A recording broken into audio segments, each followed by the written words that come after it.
ನಮಸ್ಕಾರ, ಎಲ್ಲರಿಗೂ ಕನ್ನಡತಿ ಅಡುಗೆ ಚಾನಲ್ಗೆ ಸ್ವಾಗತ. ಹಸಿ ವಟಾಣಿಯಿಂದ ಎಷ್ಟೋ ರೆಸಿಪಿಗಳನ್ನ ಟ್ರೈ ಮಾಡಿರ್ತೀರಿ. ಬ್ರೇಕ್ಫಾಸ್ಟು ಪಲ್ಯ ಮಾಡ್ಕೊಂಡಿರ್ತೀರಿ, ಪಲಾವ್ ಮಾಡ್ಕೊಂಡಿರ್ತೀರಿ. ನಾನೊಂದು ಹೊಸ ಥರದ ಪಲ್ಯನ ಮಾಡಿ ತೋರಿಸ್ತಾ ಇದ್ದೀನಿ ರೀ. ಈಸಿನೂ ಟೇಸ್ಟಿನೂ ನನ್ನ ರೀತಿಯಲ್ಲೊಮ್ಮೆ ಇದನ್ನು ಖಂಡಿತನೂ ಟ್ರೈ ಮಾಡಿ ನೋಡಿರಿ. ಈ ಒಂದು ಪಾತ್ರೆಗೆ ನಾನು 1 ಗ್ಲಾಸ್ ಆಗಷ್ಟು ನೀರನ್ನು ಹಾಕ್ತಾಯಿದ್ದೀನಿ ರೀ. ಇದಕ್ಕೂ 1 ಮೀಡಿಯಮ್ ಸೈಜ್ ಈರುಳ್ಳಿಯನ್ನು ಹಾಕ್ತಾಯಿದ್ದೀನಿ ರೀ. 3 ಬ್ಯಾಡಗಿ ಮೆಣಸಿನ್ಕಾಯಿನ ಹಾಕ್ತಾಯಿದ್ದೀನಿ. ಇದರಿಂದ ಕಲರ್ ತುಂಬಾ ಚೆನ್ನಾಗಿ ಬರ್ತದೆ ರೀ. ಒಂದು 9 ಬೆಳ್ಳುಳ್ಳಿ ಹೆಸರು, ಸ್ವಲ್ಪ ಹಸಿ ಶುಂಠಿಯನ್ನು ಹಾಕ್ತಾಯಿದ್ದೀನಿ. ಇವು ಬೆಳ್ಳುಳ್ಳಿ ತುಂಬ ಚಿಕ್ಕದಾವತ್ತು ಇಷ್ಟು ಹಾಕಿದ್ರಿ. ದೊಡ್ಡ ದೊಡ್ಡ ಪೀಸ್ಗಳಿದ್ರೆ 4 ಪೀಸ್ ಹಾಕ್ರಿ ಸಾಕು. 2 ಟೊಮ್ಯಾಟೋನ ಹಾಕ್ತಾಯಿದ್ದೀನಿ. ಈ ರೀತಿ ಇದ್ರೆ ಪ್ಲಸ್ ಮಾಡ್ತಾಯಿದ್ದೀನಿ ರೀ. ಅಂದರೆ ಸಿಪ್ಪೆ ಇದ್ರಿ ಈ ರೀತಿ ಮಾಡೋದ್ರಿಂದ ಬೇಗನೆ ಬಿಡ್ತದೆ ರೀ. 2 ಟೊಮ್ಯಾಟೋನ ಹಾಕ್ತಾಯಿದ್ದೀನಿ. ನೋಡಿ, 1 ಬಟ್ಲಾಗಷ್ಟು ಹಸಿ ಬಟಾಣಿಯನ್ನು ಹಾಕ್ತಾಯಿದ್ದೀನಿ. ಈಗ ಇದನ್ನು ಹೈ ಫ್ಲೇಮಲ್ಲಿ 5 ನಿಮಿಷ ಕುದಿಸ್ಕೊಂಡು ತೊಗೋತೀನಿ ರೀ. ನೋಡಿರಿ, 5 ನಿಮಿಷ ಆಗಿದೆ ರೀ. ಈಗ ನಾನು ಗ್ಯಾಸನ್ನು ಆಫ್ ಮಾಡ್ತೀನಿ. ನೋಡಿ, ಈರುಳ್ಳಿ ಟೊಮೆಟೊ ಎಲ್ಲನೂ ಸಾಫ್ಟ್ ಆಗ್ಯಾವ್ರಿ. ನೋಡಿ, ನಾನು ನಿಮಗೆ ಬಟಾಣಿನ ತೋರಿಸ್ತೀನಿ. ನೋಡಿ, ಕರೆಕ್ಟಾಗಿ ಬೇಯ್ದು ತುಂಬಾ ಸಾಫ್ಟ್ ಆಗ್ಯಾವ್ರಿ. ಈಗ ಇವನು ಕರೆಕ್ಟಾಗಿ ಕುದ್ದಾವ್ರಿ. ನಾನು ಫಸ್ಟ್ ಏನು ಮಾಡ್ತೀನಿ, ಈರುಳ್ಳಿ ಟೊಮ್ಯಾಟೊ ಮೆಣಸಿನ್ಕಾಯಿನ ಸಪ್ರೇಟಾಗಿ ತೊಗೋತೀನಿ ರೀ. ಆಮೇಲೆ ಶುಂಠಿ ಬೆಳ್ಳುಳ್ಳಿ ತಗೊಂಡು ಬಟಾಣಿಯನ್ನು ಸಪ್ರೇಟ್ ತೊಗೋತೀನಿ ರೀ.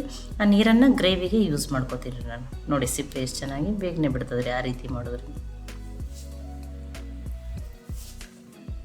ನೋಡಿ, ಇದನ್ನು ಆರಿದ ಮೇಲೆ ಗ್ರೈಂಡ್ ಮಾಡ್ಕೋತೀನಿ ರೀ. ಇಲ್ಲಿ ಶುಂಠಿ ಬೆಳ್ಳುಳ್ಳಿನ ತಗೊಂಡು ಬಟಾಣಿಯನ್ನು ಬೇರೆ ತಗೋತೀನಿ ರೀ ನಾನು. ನೋಡಿ, ಈಗ ಒಂದು ಮಿಕ್ಸಿ ಜಾರ್ಗೆ ನೋಡಿ, ಈಗ ಇದು ಆರಿದ್ರಿ. ನಾನು ಟೊಮೆಟೊ ಸಿಪ್ಪೆಯನ್ನು ತೊಗೊಂಡಿದ್ದೀನಿ, ಈರುಳ್ಳಿಯನ್ನು ಸ್ವಲ್ಪ ಪೀಸ್ ಮಾಡ್ಕೊಂಡಿದ್ದೀನಿ ರೀ. ಇವೆಲ್ಲ ಕುದ್ದೂ ಈಗ ಸಾಫ್ಟ್ ಆಗ್ಯಾವ್ರಿ. ಇದನ್ನೀಗ ನುಣ್ಣಗೆ ರುಬ್ಕೋತೀನಿ ರೀ. ನೋಡಿ, ರುಬ್ಕೊಂಡಿದ್ದೀನಿ ರೀ. ಆ ಮೆಣಸಿನ್ಕಾಯ್ದಿಂದ ಕಲರು ನೋಡಿರಿ ತುಂಬಾ ಚೆನ್ನಾಗಿ ಬಂದದ. ಈ ರೀತಿ ತುಂಬಾ ಫೈನ್ ಪೇಸ್ಟ್ ಆಗಿದ್ರೆ ಇದನ್ನು ಸೈಡಿಗೆ ಇಡ್ತೀನಿ. ನಾನು ಇದನ್ನು ಆಮೇಲೆ ಯೂಸ್ ಮಾಡ್ತೀನಿ ರೀ. ಈಗ ಒಂದು ಪ್ಯಾನ್ಗೆ 1 ಸ್ಪೂನ್ ಆಗಷ್ಟು ಎಣ್ಣೆನ ಹಾಕ್ತಾಯಿದ್ದೀನಿ. ಎಣ್ಣೆ ಕಾಯ್ಲಿ ರೀ. ಎಣ್ಣೆ ಕಾಯ್ದ ಮೇಲೆ ಇದಕ್ಕೆ ನಾನು 1 ಏಲಕ್ಕಿ, ಸ್ವಲ್ಪ ಚಕ್ಕೆ ಅಥವಾ ಏನು ದಾಲ್ಚಿನ್ನಿ ಅಂತ ಕರಿತೀವಲ್ಲ ರೀ, ಅದನ್ನು ಹಾಕ್ತಾಯಿದ್ದೀನಿ. 1 ಸ್ಪೂನ್ ಆಗಷ್ಟು ಜೀರಿಗೆನ ಹಾಕ್ತಾಯಿದ್ದೀನಿ ರೀ. ಈಗ ಇದನ್ನು ಸ್ವಲ್ಪ ಫ್ರೈ ಮಾಡ್ಕೊತೀನಿ ರೀ. ಜೀರಿಗೆ, ಚಕ್ಕೆ, ಏಲಕ್ಕಿ ಫ್ರೈ ಆಗಲಿ ರೀ. ನೋಡಿ, ಫ್ರೈ ಆದಮೇಲೆ ಆ ರುಬ್ಬಿಟ್ಕೊಂಡಿರುವಂಥ ಮಸಾಲೆನೇ ಹಾಕ್ತಾಯಿದ್ದೀನಿ ರೀ. ನೋಡಿರಿ, ಇದನ್ನು ಎಣ್ಣೆ ಜೊತೆ ಮಿಕ್ಸ್ ಮಾಡಿಕೊಂಡು ಬೇಯಿಸ್ತೀನಿ ರೀ. ಇದು ಈರುಳ್ಳಿ ಟೊಮ್ಯಾಟೊ ಅದೆಲ್ಲ ಬೇಯ್ದಿರ್ತದಲ್ಲ, ತುಂಬಾ ಬೇಯಿಸ್ಕೊಳ್ಳಲ್ಲ. ಮೀಡಿಯಮ್ ಫ್ಲೇಮ್ದಲ್ಲಿಟ್ಟೆ 1 ನಿಮಿಷ ಆಗಷ್ಟು ಅಷ್ಟೇ ಬೇಯಿಸ್ಕೊತೀನಿ ರೀ ಇದನ್ನು.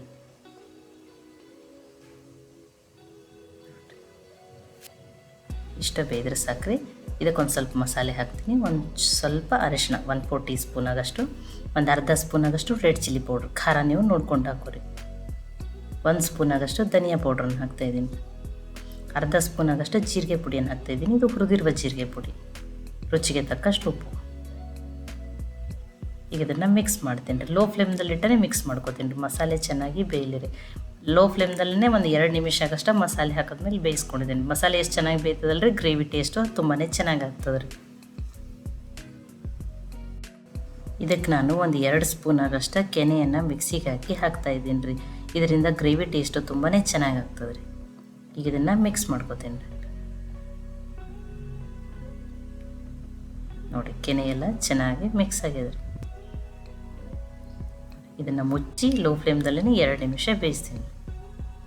ನೋಡಿ, 2 ನಿಮಿಷ ಆಗೈತಿ. ಮಸಾಲೆ ಅದೆಲ್ಲ ಚೆನ್ನಾಗಿ ಬೇಯ್ದು ಆಯಿಲೂ ಸಪ್ರೇಟ್ ಆಗೈತೆ ರೀ. ಇದಕ್ಕೆ ನಾನು ಆ ಬೇಯಿಸಿಟ್ಕೊಂಡಿರುವಂಥ ಬಟಾಣಿಯನ್ನು ಹಾಕ್ತಾಯಿದ್ದೀನಿ. 1 ಸ್ಪೂನ್ ಆಗಷ್ಟು ಕಸೂರಿ ಮೆಂತಿಯನ್ನು ಹಾಕ್ತಾಯಿದ್ದೀನಿ. ಟೇಸ್ಟ್ ಚೆನ್ನಾಗಿ ಬರ್ತದೆ. ಇಲ್ಲಾಂದ್ರೆ ನೀವು ಕೊತ್ತಂಬರಿ ಸೊಪ್ಪನ್ನಾದ್ರೂ ಹಾಕಿರಿ. ಈಗ ಅದನ್ನು ಮಿಕ್ಸ್ ಮಾಡ್ಕೋತೀನಿ ರೀ. ಆ ಮಸಾಲೆ ಫಸ್ಟ್ ಬಟಾಣಿ ಜೊತೆ ಮಿಕ್ಸ್ ಆಗಲಿ ರೀ. ನೋಡಿ, ಇದಕ್ಕೆ ನಾನು ಆ ಕುದಿಸಿಟ್ಕೊಂಡಿರುವಂಥ ನೀರಿದ್ದಲ್ಲ ರೀ ಗ್ರೇವಿಗೆ, ಅದನ್ನೇ ಹಾಕ್ತಾಯಿದ್ದೀನಿ.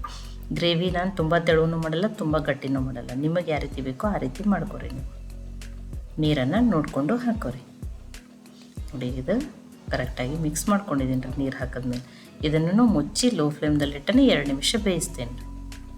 ನೋಡಿರಿ, ಚೆನ್ನಾಗಿ ಬೇಯ್ದವ್ರಿ ಅವು. ಮತ್ತು ಬಟಾಣಿ ಇನ್ನಷ್ಟು ಸಾಫ್ಟೂ ಆಗಿರ್ತವೆ. ಇದಕ್ಕೆ ನಾನು ಲಾಸ್ಟಿಗೆ ಒಂದು ಅರ್ಧ ಸ್ಪೂನ್ ಆಗಷ್ಟು ಗರಂ ಮಸಾಲಾನ ಹಾಕ್ತಾಯಿದ್ದೀನಿ.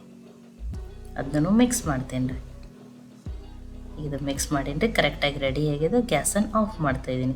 ಬಿಸಿ ಬಿಸಿಯಾಗಿರೋಂಥ ಹಸಿ ವಟಾಣಿ ಅಥವಾ ಪೀಸ್ ಕರಿನೂ ಅನ್ಬೋದು, ಪೀಸ್ ಮಸಾಲ ರೆಡಿ ಆಗಿದೆ. ಇದು ಬಿಸಿ ರೊಟ್ಟಿ, ಚಪಾತಿ, ಪರಾಟ, ರಾಗಿ ರೊಟ್ಟಿ, ಅಕ್ಕಿ ರೊಟ್ಟಿ, ಕುಲ್ಚಾ ಎಲ್ಲದಕ್ಕೂ ಬೆಸ್ಟ್ ಕಾಂಬಿನೇಷನ್ ರೀ. ಈ ರೆಸಿಪಿ ನಿಮ್ಗೆ ಇಷ್ಟ ಆಗಿತ್ತಂದ್ರೆ ಲೈಕ್ ಮಾಡಿ, ಶೇರ್ ಮಾಡಿ, ಕಮೆಂಟ್ ಮಾಡಿರಿ. ಖಂಡಿತ ಟ್ರೈ ಮಾಡಿ.